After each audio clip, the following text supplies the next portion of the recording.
સુરત મહાનગરપાલિકાની ચૂંટણી પહેલા રાજકારણ ગરમાયું છે। આમ આદમી પાર્ટીના ઉમેદવાર શ્રવણ જોશી સામે ફરિયાદ નોંધાઈ છે।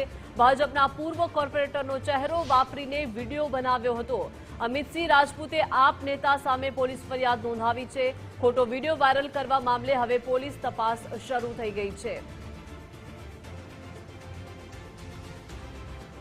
તો આમ આદમી પાર્ટીના ઉમેદવાર શ્રવણ જોશી સામે ફરિયાદ નોંધાઈ છે, કેમ કે તેમણે ભાજપના પૂર્વ કોર્પોરેટરનો ચહેરો વાપરી એક વિડીયો બનાવ્યો હતો અને આ ખોટો વિડીયો બનાવતા તેની સામે હવે પોલીસ ફરિયાદ થઈ છે। અમિતસિંહ રાજપૂતે આપ નેતા સામે પોલીસ ફરિયાદ નોંધાવી છે। ખોટો વિડીયો વાયરલ કરવા મામલે હવે પોલીસ તપાસ શરૂ થઈ ગઈ છે। સુરત મહાનગરપાલિકાની ચૂંટણી અને ચૂંટણી પહેલા જ આ રાજકારણ ગરમાયું છે। આમ આદમી પાર્ટી માટે આ એક મોટો ઝટકો કહી શકાય।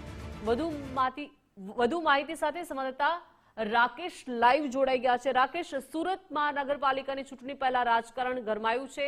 આમ આદમી પાર્ટીના ઉમેદવાર શ્રવણ જોશી સામે પોલીસ ફરિયાદ નોંધાઈ છે। બિલકુલ, આમ આદમી પાર્ટીના જે નેતા શ્રવણ રાજપૂત છે તેના વિરુદ્ધ બંધકક્ષેત્રની ફરિયાદ છે તે ભાજપના પૂર્વ કોર્પોરેટર અમિત રાજપૂત દ્વારા કરવામાં આવી છે। સમગ્ર ઘટનાક્રમ જોવા જઈએ તો વોર્ડ નંબર 26ના ઉમેદવાર શ્રવણ જોશી વિરુદ્ધ પોલીસ ફરિયાદ નોંધાવવામાં આવી છે, જેમાં ભાજપના પૂર્વ કોર્પોરેટરનો ચહેરો વાપરી અને વિડીયો વાયરલ કરવાનો ગંભીર આક્ષેપ છે તે ફરિયાદમાં કરવામાં આવ્યો છે।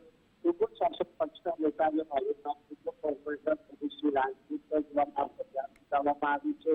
આ યુવા પ્રમુખ શ્રવણ જોશી સાથે આ ફરિયાદ નોંધાતા હાલ શ્રવણ જોશી સામે મુશ્કેલીમાં વધારો થયો છે। મહત્વની વાત છે કે વિસ્તારમાં આજે 10 લાખની ખંડકેસમાં પણ શ્રવણ રાજપૂતની પોલીસ દ્વારા ધરપકડ કરવામાં આવી છે અને ઉપરાંત અલગ અલગ ગુનામાં પણ